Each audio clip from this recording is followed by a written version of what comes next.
जो लोग कल तक इल्ज़ाम लगाते थे कि national conference, PDP, Congress valley centric है, आज वो खुद भी वैली सेंट्रिक है। ये ठीक है कि ये तीनों पार्टियां भी वैली सेंट्रिक थी, मैं आज भी कह रहा हूँ, लेकिन वो मुस्लिम तुष्टिकरण करती थी, ये हिंदू तुष्टिकरण कर रही है वैली का। लेकिन है दोनों तुष्टिकरण पे नीति पर चलती रही है। इसी कारण से जम्मू को समझा ही कुछ नहीं जाता। जम्मू का डोगरा, जम्मू का रिफ्यूजी, जम्मू का कोई दूसरा, सब लोग आपके सामने हैं। क्या हालत उनकी। जो लोग ये दावा कर रहे थे कल कि जनाब अदालत का फैसला सरकार की जीत है, मैं उनको पूछना चाहता हूं कि अदालतें कब से सरकार के अधीन हो गई? अदालतें तो बिल्कुल इंडिपेंडेंट फैसला करती हैं। सरकार को जवाब मांगती है कोर्ट, भाई ये शिकायत लेकर आए हैं, कह रहे हैं कि 5300 परिवारों को हक मिलना चाहिए, आप क्या कहते हैं, मिलना चाहिए या नहीं?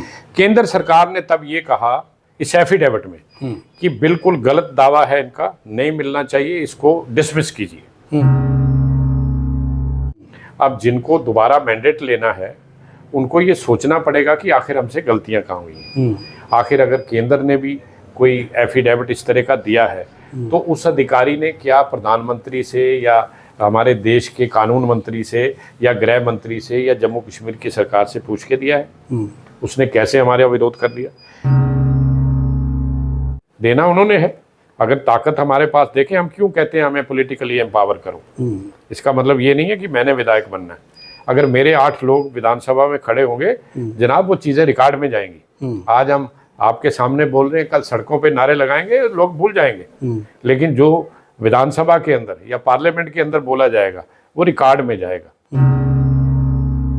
राजनीतिक पार्टियां हैं कांग्रेस और भाजपा, दोनों का राज रहा, आपने दोनों का राज देखा है। देखें, ये दोनों एक ही सिक्के के दो पहलू हैं। लक्ष्य एक है, सत्ता में आना है। समाज सेवा लक्ष्य नहीं है, ना उनका है ना उनका है, क्योंकि हम जानते हैं इनको। रेफ्यूजियों के मुद्दे क्या हैं, इन्हें समझना बहुत ज़रूरी है। ना जाने क्यों समय समय की सरकारों को ये समझ नहीं आता। रेफ्यूजियों के 2 से ज़्यादा ग्रुप किस लिए बने, कारण क्या है? मौके की सरकारें नज़ाकत देखती हैं और अपना फ़ायदा देखती हैं, लेकिन रेफ्यूजी वहाँ भी उजड़े, भारत में आने के बाद भी उनका वही हाल क्यों रहा? ये कारण तलाशने के प्रयास में आज हम राजीव चुन्नी के पास पहुँचे हैं, जो रेफ्यूजियों के एक नेता हैं और काफ़ी समय से संघर्ष कर रहे हैं कि ताकि उन्हें उनके हक मिल सके। बहुत स्वागत है सर हमारे को। धन्यवाद। राजीव जी, मुझे एक चीज़ बताइए कि यह ख्याल कब आया था दिमाग में कि हमें रेफ्यूजियों की लड़ाई लड़नी है? क्योंकि एक आप खुद भी रेफ्यूजी थे, पहले उजड़े, फिर भारत में ये लड़ाई, 2 लड़ाइयाँ लड़ रहे हैं। देखें, परिवार में ये बातें होती रहती थी, हालात बताए जाते थे, क्योंकि ये हर घर की कहानी है। मैं अपनी बता रहा हूँ, क्योंकि शुरुआत यहाँ से हुई जी कि मेरे दादाजी का रास्ते में कत्ल कर दिया गया, हत्या कर दी गई। दादी मेरी, एक अली बेग कैंप बना था बिम्बर के अंदर जी, वहाँ उनको मार दिया गया। कैसे मारा गया कि जब आटा देते थे उसमें कांच मिला देते थे पीस के, तो चूंकि वो कैंप था, वहाँ मारना मुश्किल था, तो उस तरीके से मारना उन्होंने आसान समझा। तो बाद में मेरी जो माताजी हैं वो पिताजी से अलग हो गई, चलते चलते, रास्ता पैदल था जी, तो वो उनको कोई 1.5 साल के बाद शिमला में मिली जाके। इन्होंने तो सोचा शायद रास्ते में मर गई होंगी, लेकिन किसी ने बताया कि वो वहाँ पर दाखिल हैं और बड़ी बुरी हालत में हैं, क्योंकि चलकर आए लोग पैदल, पैरों में चप्पल नहीं थी, अनेकों बीमारियाँ लग गई। ये मैं अपनी बात कर रहा हूँ, लेकिन मेरे साथी हर एक की कहानी है। मेरे साथ ये भाई राम सिंह जी बैठे हैं, इनके परिवार के 28 लोग एक लाइन में खड़े करके मार दिए गए, और ये बिल्कुल बच्चे थे, छोटे से, जब यहाँ आए। और अब भी जब यहाँ पर राहत की बात आने लगी तो इनको इनका नाम नहीं मिल रहा था, क्योंकि कोई बड़ा आया नहीं तो ये रजिस्टर कहाँ होते। लेकिन मैं आफरीन है, तब जो लोग हमारा एक डेटा बना रहे थे, इनको कश्मीर के एक कैंप में जो यतीम बच्चों के लिए था, वहाँ से इनका नाम निकला, वहाँ पर इनको दाखिल कराया गया। ये वहाँ बड़े पले बड़े हुए, तो उस वजह से इनका बीच में आ गया। तो ये सारी चीज़ें हमने देखी। हमने कहा भाई एक लड़ाई लड़नी चाहिए, क्योंकि हम इसलिए पैदा नहीं हुए कि हम पैदा हों तो बड़े हों, खाएं पिए तो चले जाएं, कम से कम कुछ करके जाएं। तो बस तब से हम कर रहे हैं लोगों के लिए। अब इसका क्या नतीजा निकलेगा, क्या होगा, लेकिन एक बात की तसल्ली है कि आज एक मुद्दा हमने खड़ा कर दिया है और आज हर आदमी, हर व्यक्ति, हर पॉलिटिकल पार्टी आज हमारा नाम लेती है कि ये भी एक मुद्दा करे ना, वो अलग बात है। लेकिन एक समय था जब हमारा नाम ही नहीं लिया जाता था। बीच में तो ऐसा समय आया, चुनाव हो जाते थे, आम दिन रहते थे चुनाव के बाद भी, लेकिन कभी हमारा नाम निशान कुछ नहीं। लेकिन हमने आके इस मुद्दे को जिंदा किया। तो आज कोई पॉलिटिकल पार्टी, कोई भी ऐसी बैठक, कोई भी ऐसा प्रस्ताव जिसमें हमारा जिक्र ना हो, काम चाहे ये लोग ना करें, लेकिन इनको एक आप कह लें कि हमें बरगलाने के लिए उसमें शामिल करना पड़ेगा। राजीव चुन्नी साहब, आपने आज मोदी सरकार पर एक गंभीर आरोप लगाया है। इस दौर में जब लोग सवाल पूछने से डरते हैं, लोग सवाल उठाने से डरते हैं, क्या तगमा दे दिया जाएगा, किस इल्ज़ाम में फंसा दिया जाएगा, ईडी और कौन कौन सी संस्थाएं आपकी छानबीन करना शुरू कर देंगी? नहीं, उसकी मुझे कोई चिंता नहीं है। कोई इस तरह का काम ना हमने कभी किया है, ना इसका डर है हमें। हमने लोगों की बात की है और वो करते रहेंगे। जो सच है कि केंद्र सरकार का स्टैंड हाई कोर्ट में हमारे खिलाफ था, ये सबूत के साथ मैं कह रहा हूँ। अगर मैं गलत हूँ तो मैं उसके लिए भोगूंगा, अगर मैं ठीक हूँ तो इनको भोगना पड़ेगा। मैं ये कह रहा हूँ कि जो लोग ये दावा कर रहे थे कल कि जनाब अदालत का फैसला सरकार की जीत है, मैं उनको पूछना चाहता हूँ कि अदालतें कब से सरकार के अधीन हो गई? अदालतें तो बिल्कुल इंडिपेंडेंट फैसला करती हैं, वो तो सरकार से तो कोई लेना देना नहीं है। अगर वो सरकार के से पूछ के करती तो सरकार का बयान या सरकार का एफिडेविट तो मेरे लोगों के खिलाफ था, फिर तो फैसला मेरे खिलाफ जाना चाहिए था। अदालतों में फैसले मेरिट पर होते हैं और मेरिट पर हुआ है, हम उसका स्वागत करते हैं। आपने बीच में कहा कि फैसला ये कहा गया कि ये गलती से कह दिया गया था कि इन लोगों को इतना पैसा मिल जाना चाहिए था, ये तो गलती है, ये गलती हुई है। नहीं, मैंने क्या कहा, जब ये केस 2017 में आया, 5 फरवरी 2018 को केंद्र सरकार का एक एफिडेविट आता है, क्योंकि सरकार को जवाब मांगती है कोर्ट, भाई ये शिकायत लेकर आए हैं, कह रहे हैं कि 5300 परिवारों को हक मिलना चाहिए, आप क्या कहते हैं, मिलना चाहिए या नहीं? केंद्र सरकार ने तब ये कहा इस एफिडेविट में कि बिल्कुल गलत दावा है इनका, नहीं मिलना चाहिए, इसको डिसमिस कीजिए, जो केंद्र ने कहा। यानी केंद्र का स्टैंड पहले दिन से हमारे खिलाफ। अब चलते चलते पिटीशन आगे 2022 तक आ जाती है। 22 में अदालत स्टेट से पूछती है, भाई आपका क्या स्टैंड है? केंद्र ने तो कह दिया इनको नहीं मिलना चाहिए, लेकिन ये लोग कह रहे हैं हमें मिलना चाहिए, आपका क्या स्टैंड है? तो 2022 में जो जवाब स्टेट गवर्नमेंट का आया, उसने कहा कि जो 2000 करोड़ 26,300 परिवारों के लिए आया था, उसमें से पैसा हमारे पास बचा हुआ है। अगर सेंट्रल गवर्नमेंट चाहे तो हम उन 5,300 परिवारों को दे सकते हैं जी। इसको दर्ज किया गया रिकॉर्ड में कि स्टेट गवर्नमेंट जो है वो राजी हो गई है, वो पैसा देना चाहती है। उसके बाद जजमेंट 10/4/2022 को रिजर्व कर दी गई, 2023 को रिजर्व कर दी गई। तो फिर 24 तारीख को दोबारा गवर्नमेंट वापस आई, स्टेट गवर्नमेंट 24 उसी महीने वापस आई, कहने लगी हमें सप्लीमेंट्री एफिडेविट देना है। अदालत ने अलो कर दिया। उस सप्लीमेंट्री उस एफिडेविट में स्टेट गवर्नमेंट ने कहा कि पिछले एफिडेविट में हमसे गलती हो गई है, हमारे जिस अधिकारी ने ये एफिडेविट दिया है उसने अपने से बिना पूछे ये लिख दिया कि हम देने के लिए तैयार हैं।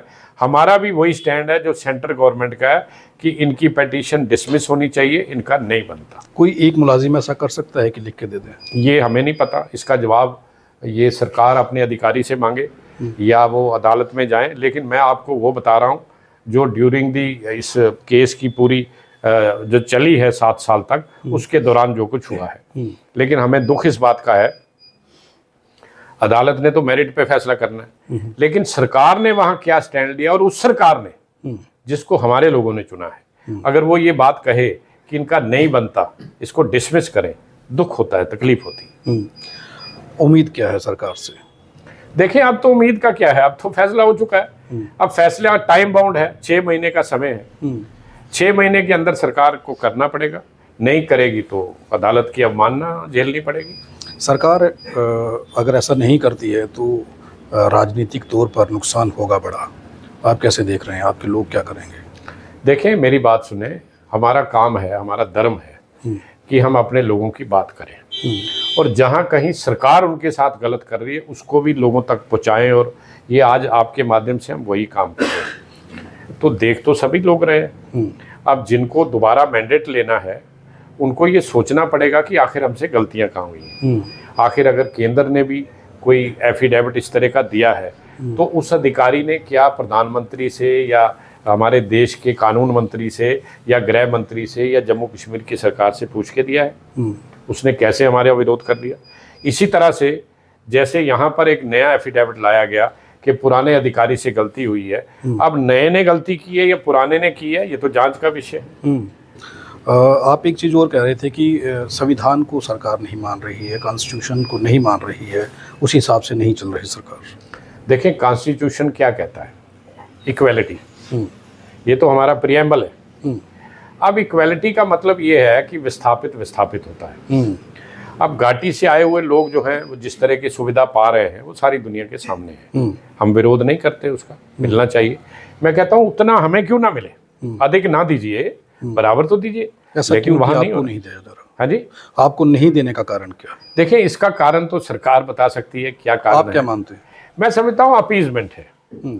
जो लोग कल तक इल्जाम लगाते थे कि national conference, PDP, Congress valley centric है, आज वो खुद भी वैली सेंट्रिक है। ये ठीक है कि ये तीनों पार्टियां भी वैली सेंट्रिक थी, मैं आज भी कह रहा हूँ, लेकिन वो मुस्लिम तुष्टिकरण करती थी, ये हिंदू तुष्टिकरण कर रही है वैली का। लेकिन है दोनों तुष्टिकरण पे नीति पर चलती रही है। इसी कारण से जम्मू को समझा ही कुछ नहीं जाता। जम्मू का डोगरा, जम्मू का रिफ्यूजी, जम्मू का कोई दूसरा, सब लोग आपके सामने हैं, क्या हालत उनकी हो रही। लेकिन सबसे बुरी हालत जो हो रही है वो मेरे समुदाय की है, जो पहला विक्टिम है। दुख इस बात का है। मेरा आखिरी सवाल है कि आप लोग ये लड़ाई लड़ रहे हैं रिफ्यूजियों की, फिर 2 से 3 संस्थाएं कैसे बन जाती हैं? इतने संगठनों की क्या ज़रूरत है और आपस में विचार मैच नहीं कर रहे? बड़ा अच्छा सवाल आपने किया। देखें, आज हमने मीडिया को बुलाया है जी, 30-40 मीडिया के ग्रुप आए हैं जी। एक ग्रुप बना लीजिए, नहीं बन सकता। आपका अपना तरीका है काम करने का, आप चाहते हैं हम सच को सामने लाएं, कुछ लोगों का कुछ और मिशन है। इसी तरह से पॉलिटिकल पार्टीज पे आ जाइए, भाजपा भी है, कांग्रेस भी है, कम्युनिस्ट भी हैं, एनसी भी है, ये एक हो जाएं सारे के सारे। देखें, ये एक बहाना है कि 2 बन गई, 3 बन गई। भाई साहब, बात क्या हो रही है? बात ये हो रही है कि लोगों का भला हो। वो भला आप 2 से ना करिए, 1 से ना करिए, लोगों का भला करिए ना। 4 बने उससे क्या होता है? कई बार हमें कहा तो आपस में राजनीति चल रही है, एक दूसरे का विरोध हो रहा है। नहीं, कोई विरोध नहीं करता। मुझे बता दें, हमारे में से मैं तो करता नहीं, कोई अगर करता है तो करे, लेकिन एक बात पक्की है, हम क्यों विरोध करेंगे? हम कोई आपस में ये नहीं है कि कोई चुनाव हो रहा है तो वो ना जीत जाए, मैं हार जाऊं। ये अपना अपना काम है। आपका संगठन अगर ठीक काम कर रहा था तो फिर बाकी संगठन बनने की ज़रूरत क्या रहती है? देखें, ये फिर आप वही बात कह रहे हो। भाई, हर आदमी को अधिकार है, वो समझता है कि शायद मैं आपके साथ नहीं चल सकता, मुझे अपनी बात करनी चाहिए, प्रधानगी चाहिए। है जी, प्रधानगी। हाँ, ये भी कारण हो सकता है, प्रधानगी भी कारण हो सकता है, लेकिन किसी को रोका नहीं जा सकता। ये एक डेमोक्रेट कंट्री है, यहाँ हर आदमी को अधिकार है। रोज़ यहाँ आप जाइए चुनाव आयोग में, कितनी पार्टियां रोज़ की दर्ज हो रही हैं, वहाँ 2-2, 3-3 नई पार्टियां बन रही हैं। हालांकि आगे से पता नहीं, पहले से ही हिंदुस्तान में 1000 से ऊपर दल हैं। तो ये चीज़ें हैं, इनको रोक पाना बड़ा मुश्किल है। लेकिन एक बात मैं कह दूं, इसकी आड़ में अगर लोगों के साथ इंसाफ ना हो, ये भी गलत है। मैं ये बोलूँ जी, पहले आप इकट्ठे हो जाइए, फिर बात। 4 संगठन थे लेकिन इंसाफ तो कोई भी नहीं करवा पाया। देखें, इंसाफ, we are the beggars not the choosers. हम मांगने वाले लोग हैं, हम फैसला करने वाले लोग नहीं हैं। फैसला करने वाले मेरे सामने खड़े हैं। हम तो मांग रहे हैं, देना उन्होंने है। अगर ताकत हमारे पास, देखें, हम क्यों कहते हैं हमें पॉलिटिकली एम्पावर करो, इसका मतलब ये नहीं है कि मैंने विधायक बनना है। अगर मेरे 8 लोग विधानसभा में खड़े होंगे जनाब, वो चीज़ें रिकॉर्ड में जाएंगी। आज हम आपके सामने बोल रहे हैं, कल सड़कों पे नारे लगाएंगे, लोग भूल जाएंगे, लेकिन जो विधानसभा के अंदर या पार्लियामेंट के अंदर बोला जाएगा वो रिकॉर्ड में जाएगा, उसका संज्ञान लिया जाएगा, उस पर काम होगा। लोग गलत नहीं है जो कहते हैं जी हमें पॉलिटिकली एम्पावर करो, बाकी चीज़ें हम अपने आप ले लेंगे। आज इस डेमोक्रेसी में, इस व्यवस्था में पॉलिटिकली एम्पावर होना किसी कम्युनिटी के लिए वो सबसे ज़्यादा लाजमी है। अपने आप उसमें सशक्तिकरण आ जाता है हर मामले में। देश की दो बड़ी राजनीतिक पार्टियां हैं, कांग्रेस और भाजपा, दोनों का राज रहा, आपने दोनों का राज देखा कि उम्मीद कैसे हो सकती है अब आपको? देखें, ये दोनों एक ही सिक्के के दो पहलू हैं। लक्ष्य एक है, सत्ता में आना है। समाज सेवा लक्ष्य नहीं है, ना उनका है ना उनका है, क्योंकि हम जानते हैं इनको। तो रही बात, चलिए करिए, आप अपनी भी सेवा करिए, लेकिन समाज की भी थोड़ी थोड़ी सेवा होती रहनी चाहिए। बहुत धन्यवाद सर हमारे साथ बात करने के लिए। शुक्रिया। राजीव चन्नी रेफ्यूजियों के नेता हैं, हमारे साथ उनकी बात हुई है। उन्होंने ये साफ कहा है कि कांग्रेस और भाजपा एक ही सिक्के के दो पहलू हैं। राजनीति वो ज़रूर करें, लेकिन देश के नागरिकों का, लोगों का ध्यान भी रखें, थोड़ी थोड़ी मानव सेवा भी करें, इंसानियत को समझें। ये एक बड़ी बात उन्होंने कही है। दोनों पार्टियों को एक ही सिक्के का दो पहलू कहने का मतलब आपको समझ आ चुका होगा, क्योंकि जब से ये लड़ाई लड़ रहे हैं तब से आज तक इंसाफ इन लोगों को नहीं मिला है। आप देखते रहें RTI इंडिया न्यूज़, लोकतंत्र का पहरेदार, ताकि हम पहुंचा सके आप तक वो खबरें जो नहीं पहुंच रही हैं या फिर जो नहीं पहुंचाई जा रही हैं। धन्यवाद। अगर आप भी चाहते हैं कि RTI इंडिया न्यूज़ आप सबकी आवाज़ इसी प्रकार उठाता रहे तो RTI इंडिया न्यूज़ की आर्थिक सहायता करें।